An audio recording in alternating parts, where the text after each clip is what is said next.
Kung kailangan mong tingnan ang isang lungsod para makita kung bakit nabigo ang multikulturalismo, kailangan mong tingnan ang Londres. Ang Londres ang perpektong halimbawa kung paano sinubukan at ineksperimento ang multikulturalismo at bumaliktad ito sa mga nagsusulong nito. Ang New York ay isa ring halimbawa, pero para sa akin, Londres ang pangunahing halimbawa. Medyo mahaba ang video na ito mula sa Rebel News na nagsasabing wala na ang Londres. 24 na minuto ang haba nito. Kaya tingnan natin kung anong sasabihin nila. Bumisita ako sa isang bahagi ng Londres na hindi mo na makikilala. Magugulat ka talaga. Totoo ang islamisasyon ng kanluran. Kaya meron tayong pagtitiis at kalayaan sa pagpapahayag. Pero inaabuso ito laban sa atin, pare. Puputulan sila ng ulo isa-isa. Hindi ako papayag na mangyari sa akin yon. Inaresto ang taong ito at pagkatapos ay pinalaya rin siya. Makalipas lang ang ilang oras matapos magpiyansa. Ganito kung paano ito gumagana. Hindi, tayo ay mapagparayang bansa tulad ng kanluran na napakamapagparaya rin. Nauunawaan ito ng mga Islamista at ginagamit nila ang ating kalayaan laban sa atin. Sige mga kaibigan, nandito tayo sa nagkakaisang kaharian ng Pakistan. Oh, talaga? Hindi ako sibilisado. Hindi dapat pinayagan na ipalabas ng malakas ang mga sigaw ng Allahu Akbar sa mga loudspeaker kung saan lahat ay kailangang makarinig nito. Sinusubukan ulit ito sa Canberra Mosque mga pare, kaya minsan naantala. Ngayon, inuulit nila ito.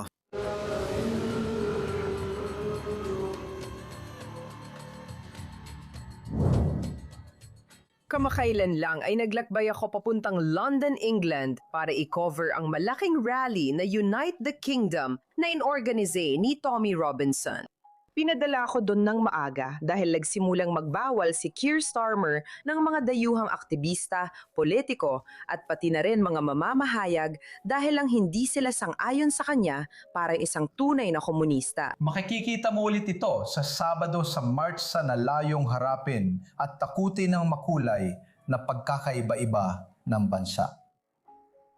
Kaya pipigilan ng libor na gobyerno ang mga malalayong kanang magugulo na pupunta sa Britanya para sa kaganapan. Sa aktual na lugar, simple lang ang layunin ko. Idokumento ang mga epekto ng malawakang imigrasyon at kung paano nagbago ang ilang bahagi ng London. Sa ilang pagkakataon, hindi na makilala. Katulad ng nakita ko sa Pransya noong 2024 parliamentary elections, malinaw ang pagkakaroon ng mga ghetto at ito ay palatandaan na nabigo ang integrasyon. Nabigo ang asimilasyon. Ganap na silang na-integrate sa bagong lipunang Pranses. Sigurado akong may bank account at negosyo sila. Kahit di nagbabayad ng buwis, nakakatanggap pa rin sila ng benepisyo sa gobyerno. Kaya na-integrate sila, pero hindi sila naka-assimilate. Bakit? Dahil ang kanluran, ang mga woke na kaliwa o basta kaliwa ng kanluran, hindi nila naramdaman na kailangan nilang gawin yon. Akala nila bastos na hingin sa tao na iwan ang kultura nila. Nabigo ang ideya ng multikulturalismo at sumabog ito sa lahat. Hindi talaga gumagana ang multikulturalismo, mga pare. Kailangan natin itong sabihin ng direkta. Hindi ito pag-atake sa mga tao, sa mga individual na tao, kundi pag-atake ito sa ideya ng multikulturalismo. At ayos lang yon, pampulitikang pahayag ito, at likas tayong politikal na nilalang. Sa pagkakaalam ko, ang malayang pagpapahayag ay isa pa rin sa mga pangunahing halaga ng kanduraning sibilisasyon. Kahit hindi ka nais-nais, kailangan nating aminin na hindi nababagay ang mga taong ito sa kanluraning lipunan. Sino bang nagsabing bawal itong sabihin? Noong mga 70 taon ang nakakaraan, masasabi natin ito at walang magugulat. Karamihan sa mga tao ay hindi pinansin ang sinabi ito ni Enoch Powell.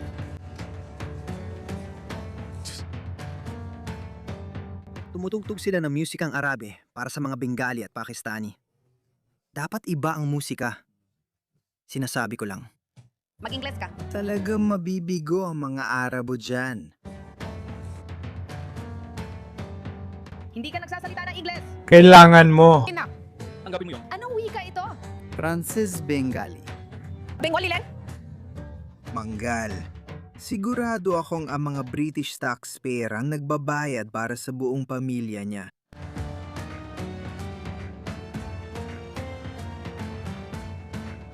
Oo, Oo, hindi ito Arabic. Kaya pumunta ako sa Whitechapel kasama si Stephen Thompson, ang tagapagtatag ng Visegrad 24 at si Cam Higbee, isang independenteng mamamahayag mula sa Estados Unidos. Maligayang pagdating sa Whitechapel. Hindi ito dapat nangyari. Hindi mo kailangan isulat sa Bengali. Hindi mo kailangan gawin. Kung sino man ang nakaisip ng mga ideyang ito, okay? Alam kong walang nakapansin noon. Pero ngayon dapat nating igiit na tanggalin yon. Yun din ang ginawa ng bagong reformistang konsehal. Tinanggal niya ang bandilang LGBTQ at iba pang bandila. Pinalitan niya ng Union Jack at bandila ni San Jorge. Sabi niya, hindi, yun ang mandato. May mandato tayong pampulitika para dyan, kaya kailangan natin itong gawin.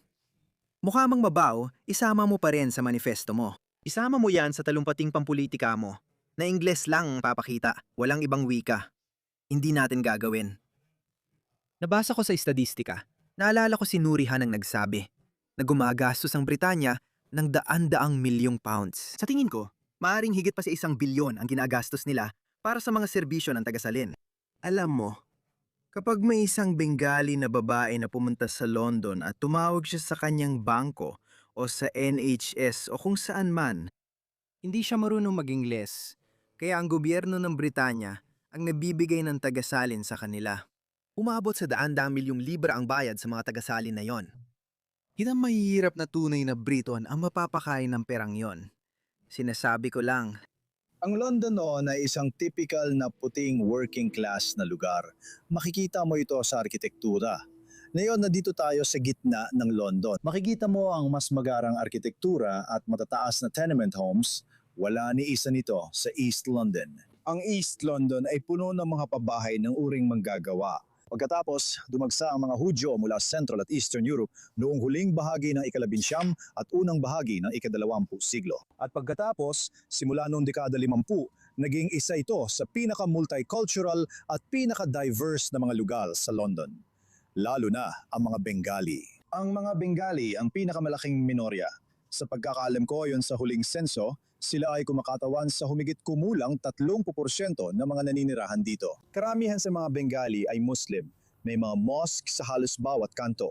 At syempre, nariyan din ang lapit sa napakalaking yaman dahil naroon ang lungsod ng London at Canary Wharf mismo. Kaya sa isang banda, meron kang parang sariling gawaang pagkakahiwalay kung saan mas nangingibabaw ang presensya ng mga Muslim, mas nagiging Islamisado ang lugar o komunidad na makikita rin sa City Council. Walang puting English na konsehal sa Tower Hamlets ngayon. paano naging magkakaiba yon? Hindi naman magkakaiba, monokultural yon. Kung 30% ng populasyon ay sila, bakit walang puting tao doon? Paano nangyari yon? Sa totoo lang, ang hindi ko maintindihan ay kung ano ang mali sa natitirang 70%. Yan ang hindi ko maintindihan. Bakit di nila napapansin ang mali roon?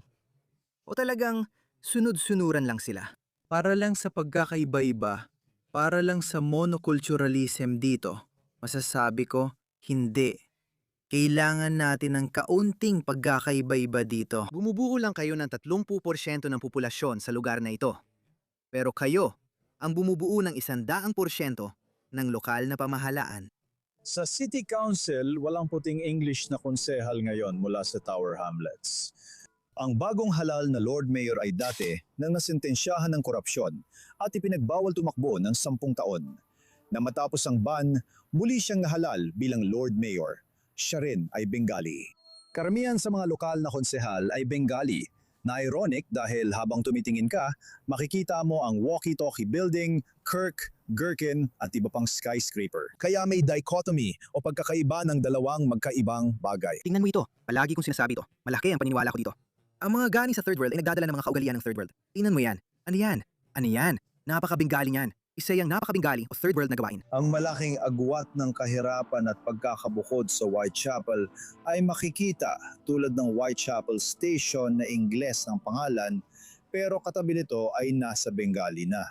Kapag tumingin ka sa kalsada, makikita mo ang malalaking skyscraper at napakalaking yaman pinansyal ng London. Sige mga kaibigan, nandito tayo ngayon sa United Kingdom ng Pakistan. Kung meron mga tinatawag na kolonisasyon, ito yon. Pwede mong kunin ang merienda mo sa sahig kung gusto mo. Marami tayong magagandang tela mula Pakistan dito. May mga laruan din kami nang pumunta kami sa Tower Hamlets para talaga itong third world at parang bazaar sa kalsada. Makikita mo ang magagandang lumang gusaling Ingles na parang may tambak ng basura sa harap. Parang bazaar na nagbebenta ng peking Louis Vuitton bags. Ang ganda niya, napakagandang paglalarawan. Maganda ang arkitektura ng London. Parang tambakan ng basura sa tapat nila. Para lang tambakan ng basura ang harap nila. Pero parang bazaar at nagbebenta sila ng peking Louis Vuitton na bag at nagbebenta rin sila ng Gucci na bag. Sa ngayon, karamihan pa rin ng populasyon sa United Kingdom ay puti. May datos na nagsasabing magiging minorya ang puting British pagsapit ng 2,000 at 65 sa millennials, Gen Z at Generation Alpha. Makikita mo ito sa pyramid. Unti-unting nababawasan ang bilang ng puting British mula millennials, mas kunti sa Gen Z at lalo na sa Gen Alpha kumpara sa naunang henerasyon. Kaya maaring 82% pa tayo ayon sa huling datos. Maaring 82% pa ang puting British sa UK ngayon. Pero hindi na ganoon sa Gen Alpha. Natiyak na hindi na 82% ang puting British. Nagbabago na, mabilis itong nagbabago. Nakikita mo ito sa Birmingham, nakikita mo ito sa mga lugar tulad ng Bradford, nakikita mo rin ito sa mga lugar tulad ng Luton Town. Sa United Kingdom, may 11 lungsod at bayan kung saan minorya na ang puting British. Sa London, 1/4 na lang ng populasyon ang puting British. Habang nababawasan ang pagka-Ingles nito, umalis na rin ang mga Ingles. Tinatawag ito na white flight. At lalo lang itong bibilis maliban na lang kung may gagawin para pigilan at baligtarin ito. At malinaw naman, ang pinakamalaking problema sa lahat ay ang pinaka-agresibong mga tao dito ay yung mga galing sa Muslim na pinagmulan na hindi lang nila ginagawang ghetto ang mga lugar. Meron silang hindi nakasulat na patakaran pero patakaran pa rin ng Islamisasyon ng paggawa ng mga lugar na kung saan ang sinumang hindi Muslim, sinumang hindi Islamiko ay hindi tinatanggap. Mapanlaban talaga sila. Agresibo laban sa kanila. Sa Speaker's Corner, lapitan mo ang taong ito at tanungin ng mahirap na tanong tungkol sa Islam. Kapag hindi niya nasagot, may ilang Muslim na lalapit at pagkakaisahan ka. Madalas akong makakita ng maraming ganong video. Lagi nilang sinasabing, "Maligayang pagdating kapatid. Ikukwento ko sa iyo ang tungkol sa Islam at kung gaano kapayapa ang ating propeta." Kapag tinanong mo siya tungkol sa edad ni Aisha, agad nagbabago ang mukha niya. Bibigyan siya ng, at pagkatapos, may ilang batang siga na lalapit sa iyo at susubukan kang galitin at takutin. Sa totoo lang, kung pupunta sila na may kamera para kausapin, sila pa mismo ang palalayasin. Oh, Hindi talaga ito nangyari ngayon. Sa tingin ko, sinuwerte kami. Sa tingin ko, pwede sanang nag-iba ang takbo ng mga pangyayari. Pwede sanang naging ganito ang nangyari.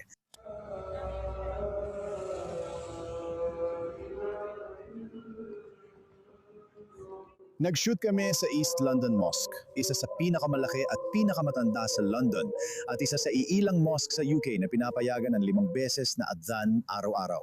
Akyat ang imam sa tor o hindi naman kailangang umakyat talaga, pero gagamit siya ng mikropono at may mga speaker sa tor at siya ang tatawag para sa dasal. Nasa tanghali kaming nagdasal at kinunan ng video ang mga Muslim na di na magkasya sa mosque dahil maliit ito para sa buong komunidad. Maraming Muslim sa labas na nagdarasal kaya kinunan namin sila ng video ng cameraman ko. At habang nagfi-film kami, may lumapit na kotse huminto sa pedestrian lane at sinabi ng lalaking nasa sasakyan, "Kilala kita, ikaw si Visa Visegrad, 24, isa kang tagapagtanggol ng genocide. Hayop ka." At nilapitan ko siya at sinabi ko, "Gusto kong makipag-usap, gusto ka naming makausap." Masaya akong tanungin ka tungkol sa pagiging Muslim sa London, multiculturalism at pamumuhay sa Tower Hamlets. Patuloy akong ininsulto ng lalaking ito. Abang iniinsulto niya ako at kalmado lang akong nakatayo, pilit siyang kinakausap ng maayos. Nagsilabasan ng mga tao mula sa East London Mosque. Napansin nila ang ingay at malaking grupo ng mga tao. maikli at matabang mga binti. Tumakbo ang mga Muslim papalapit. Sa gitna ng mga Algeriano, ang batang lalaki na sumigaw ng pinakamasasamang mura, lalo na nang malaman niyang ang BZ-24 ay isang anti-Hamas na outlet at tiyak na pro-Israel, simpatya sa layunin ng Israel. Nagsimulang sumigaw ang outlet ng mga mura, nagbanta ng pagpatay sa mga miyembro ng gobyernong Israeli at pagputol ng ulo ng mga Hudyo. Nagkataon na pareho kaming mula sa Algeria. Nabanggit ko rin sa kanya ang tungkol sa akin bago lumala ang aming pag-uusap. Nakipagkamay pa nga siya sa akin at nagsimulang makipag-usap hanggang marinig niya ang Israel at bigla na lang siya nagbago ng ugali. Ibig kong sabihin, Taga-Algeria ka ba? May! Saya, pupunta ka ng Australia? Bakit anong balita? Israel. Sumisigaw siya. Di inirekomenda. Oy! anong balita? Kaya alam niya na ang asal ng Muslim ay itinuturing na refleksyon ng Islam. Kaya alam niya yon. Sinusubukan niyang katawanin ang kanyang reliyon at ipapakita niya ang kanyang reliyon sa pinakatunay nitong anyo. Ibig sabihin, bilang isang mapuot na ideolohiya. Alam niya, aware siya doon. Hindi siya isang mangmang na tao. Alam niyang kailangan mag-ingat para hindi masira ang imahe ng Islam. Pero sa huli, Muslim pa rin siya, kaya hindi niya mapigilan ang sarili. Panurin mo kung paano ito magtatapos. At hindi ako naniniwala sa kahit anong sinasabi niya. Tommy Robinson. Laban sa Islamismo, laban sa lahat ng bagay. Laban sa lahat na niyan. Kapag nahuli ko si Tommy Robinson, oo. Alam mo, kapag nahuli kita, Tommy Robinson, smoke. Yeah? Yun lang sinasabi ko. Islam, malaking Islam, igalang lahat. Igalang. Gusto mo ba ang Estados Unidos? Gusto mo ba? Gusto mo ng kalokohan. Nagbabantang patayin si Tommy Robinson na hindi mo naman gagawin. Medyo seryoso ka bro, hindi ka dapat nagbabanta. Oo, at ulit-ulit, malamang gagawin mo nga. Ganyan talaga ugali ng mga taong yan. Basta't nakakaisa lang para buweltahan ng mga individual. Hinabol niya siya, tinakot na papatayin o titirahin. Sabi nila, nirerespeto ng Islam ang lahat ng tao, lahat ng relihiyon at lahat ng kulay. Pero hindi totoo. Ipinakita niyo lang ang tunay niyong ugali. Nagbabanta kang pumatay dahil lang sa mga pananaw niya sa politika, na laban sa kultura at relihiyon niyo. Madalas pa yan sabihin naman ng Muslim, ang Islam ay perpekto, kami lang ang hindi. Sa isip nila, naniniwala silang sapat na dahilan nito. Ginagawa nilang palusot para magsabi ng nakakagulat na bagay at maghugas kamay pagkatapos. Dahil palaging masama ang asal ng mga Muslim. Palaging ganyan daw mga pag-ataking terorista, pambabastos sa kababaihan, sindikato ng panggagahasa at iba pa. Parang sinasabi nilang ganyan lagi ang mga Muslim, kaya ito raw ang palusot nila. Huwag isisi sa Islam, hindi lang perpekto ang mga Muslim. Sige. Lalo na kapag mga edukadong tao tulad natin, alam natin na ang asal nila ay refleksyon talaga ng kanilang kultura na malalim na naapektuhan ng Islam. Hindi aksidente na wala ni isang biktima ng mga sindikato ng panggagahasa ang isang Muslim na babae. Wala ni isang biktima. May ilang mga Sikh dito at doon dahil muli, sila ay mga hindi naniniwala. Sa totoo lang, mas masama pa sila sa paningin nila, mas masama pa kaysa sa mga Hudyo at Kristiyano. Karamihan sa kanila ay mga puting babae. Oo, pagsasamantala ito. Pero hindi lang basta pagsasamantala. Sigurado akong lahat ng libu-libong ito, o kahit ilan ang nahatulan, patuloy silang lumalabas buwan-buwan. Laging may bagong paglilitis. Sinasabi mo ba sa akin na wala ni isa sa kanila ang nagkaroon ng pagkakataon na makipagrelasyon sa isang Muslim na babae? Hindi, madalas ding nabibiktima ng SA ang mga Muslim na babae ng kapwa nila Muslim. Pero yung mga grooming gang, hindi nila ginagawa tulad ng mga tito, kuya o pinsan. Ginagawa nila parang sa ibang lipunan. Pero yung mga grooming gang, partikular silang naghahanap ng mga puting British na babae at mga hindi Muslim. Kaya nga may nakuha rin silang mga Sikh. May ilang Hindu na babae rin, pero hindi sinama ang mga Muslim na babae. Kaya ang ugaling ito ay naimpluwensyahan ng Islam dahil alam natin ang pananaw ng Islam sa mga hindi Muslim na babae. Ayon sa Quran, pinapayuhan ng mga Muslim na babae na magdamit sa isang paraan para makilala at hindi bastusin tulad ng hindi Muslim na babae. Sa tingin ko tayo. Dapat maging isang Muslim na bansa. Hindi ito problema. Ang United Kingdom ay hindi isang Muslim na bansa. Nandito kami hindi para sakupin. Nandito kami para ipalaganap ang aming magandang relihiyon, ipalaganap ang kapayapaan at ipalaganap ang pagmamahal. Yan lang, kapatid. Dahil sa paninigarilyo kay Tommy Robinson, di ka namin kailangang paalisin, bro. Yan lang. Pero gusto mo ba lahat ay maging hindi? Gusto kong makinig ang lahat. Hindi. Ayaw namin malaman ng lahat. Ayaw ang mga tao. Talaga? Pwede ka ba makipag-usap sa amin? Bakit ka umalis dito? Sige, umuwi ka na lang. Salamat sa tanong, camera. Anong lugar sa bansa yon? Bakit ayaw niyong makipag-usap kung gusto niyang manatiling Kristiyanong bansa ang UK? Ano ang kinatatakutan niya? Natataranta ba siya na mahuhuli siya nagsisinungaling? Dahil alam natin, tingnan mo, siya ay isang Muslim na may balbas, lalaki. Walang paraan na gusto niyang manatiling Kristiyanong bansa ang UK. Siguradong sigurado. Hindi ito yung typical mong lipstick Muslim. Ibig kong sabihin, hindi ito yung karaniwang lipstick Muslim. Pero bakit siya matatakot na pag-usapan ito sa harap ng kamera? Bakit? Dahil ba alam niya nagsisinungaling siya at masama ang loob niya? O nag-aalala siya na baka may masabi siyang di magustuhan ng iba sa komunidad?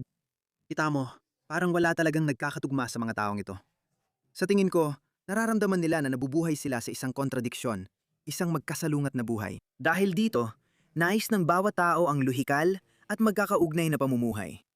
Kaya kung gusto kong manirahan sa kanluran, kailangan kong mamuhay sa tiyak na paraan at pumili ng panig. Hindi ko pinipili ang panig ng Muslim o ng Pakistani o ng aking kultural na pinagmulan. Hindi ko yung ginagawa. Nagpasya na ako at inihayag ko na, kahit may kapalit, hindi ko na yon iniintindi. Hindi nila kaya yon. Kaya para makapili ng direksyon, kailangan nilang pumili ng panig. Maging katulad ni Muhammad Jah, dapat sa Islam at sa kulturang pinagmulan. Sabihin, ako ay proud na Muslim. At Muslim muna, bago ang lahat. Kaya dapat mo sundin ang linyang yon. Hindi ka pwedeng maging katulad ni Majid Nawaz na Muslim pero inaatake ang Islam. Hindi yun lohikal o magkakatugma. Marami ring lipstick Muslims na namumuhay ng ganito, sa tingin ko. Kapag napasok nilang ganitong debat, napipilitan silang pumili ng panig o direksyon dahil sa palagay ko. Likas ito sa tao. Gusto nila ito, hindi aksidente. Hindi tanga ang mga Muslim sa pagsasabing gusto nila ng Sharia sa UK. Gusto naming sakupin ito. At sinasabi nila ito ng hayagan. Hayagan nilang sinasabi ang mga bagay na ito. Dahil gusto nilang mamuhay na may lohikal na konsistensya. Pwede ba faithful service? Pinahahalagahan ko yan. Kristiyano! Aling bahagi ng bansa? Ito ay Kristiyano. Anong bahagi ng bansang ito? Yan ba anong bahagi ng kultura ng bansang ito yan? Hindi na ako magsasalita. Anong bahagi ng bansang ito? Ang Kristiyano. Bakit mo iniisip? Ito eh. Ang karamihan sa mga Brito na ay Kristiyano? Mayroon pa rin tayo mga tradisyong Kristiyano. Mayroon tayong mga itinalagang upuan sa House of Lords na nakalaan para sa ilang miyembro ng Church of England sa tingin ko. At lahat ng mga tradisyon nito ay nagmumula sa mga pagpapahalagang Kristiyano. Dahil ang relihiyon ng Estado ay ang simbahang Anglican, ang pinuno ng bansa. Ang ibig mo bang itanong ay Kristiyano ba ang mga Ingles? Sasabihin ko na ang posisyon ko dito ay hinahalaan ko ang mga Muslim. Siyempre, hinahalaan ko sila. Hindi, papayagan mo ba ako magsalita? Wag. Siyempre, oo. Oo. Hindi ko sasabihin yun. Sasabihin ko, hindi, oo. Kasi Kristiyanong bansa ito na nakabatay sa mga Kristiyanong pagpapahalaga. Oo, mga individual. Ang Kristyanismo bilang pananampalataya ng mga individual ay bumababa. Pero hindi nun binabago ang pundasyon. Pundasyong halaga ng bansa. Ayokong mapalitan ito ng mga Muslim. Bumababa na ang Kristyanismo at posibleng lalo pang bumaba. Pasensya na, mahaba na ang video kaya tatapusin ko na. Kaya maaring bumababa ang Kristyanismo sa UK. Pero hindi naman lumilipat sa Islam ang mga Kristiyano. May dala akong totoong estadistika na ipapakita ko sa inyo. Habang bumababa ang Kristyanismo, dumarami ang walang relihiyon. Hindi sila lumilipat sa Islam kundi nagiging ateista. Ay yung mga ateista, lalo na sa kanluran, dapat pang pagbutihin ang ginagawa natin. Kailangan nating kilalanin ang realidad na ito. Ang realidad ng Kristyanismo.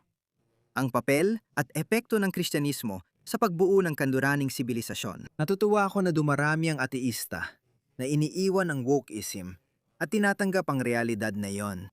Kaya gusto ko na ang hinaharap ng Inglaterra. Anuman ito ay kailangang buin. Sa lahat ng bansa sa kanluran, anumang bagong pagpapahalaga ay dapat mabuo ng dalawang grupong ito. Hindi ito o hindi yung iba pa. Hindi Muslim o iba pa, hindi.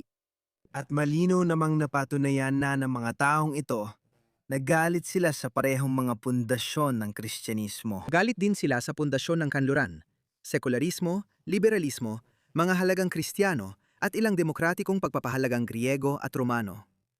Ganon din sa Australia. Sigurado akong pareho lang. Tingnan mo, gaano kaya ito kapareho? Habang bumababa ang Kristyanismo, bawat taas at baba ay kabalitaran tumutugma sa tsart. Tingnan mo, nagsimula ito dito. Noong dekada 50, halos wala pang 1% ng tao sa Australia ang ateista at 85%, marahil 70% ay Kristiyano. Pero ngayon, pababa na lang ito. Hindi ako nagmamalaki rito. Sa tingin ko, hindi dapat ganito kabagsik ang pagbaba ng linyang ito.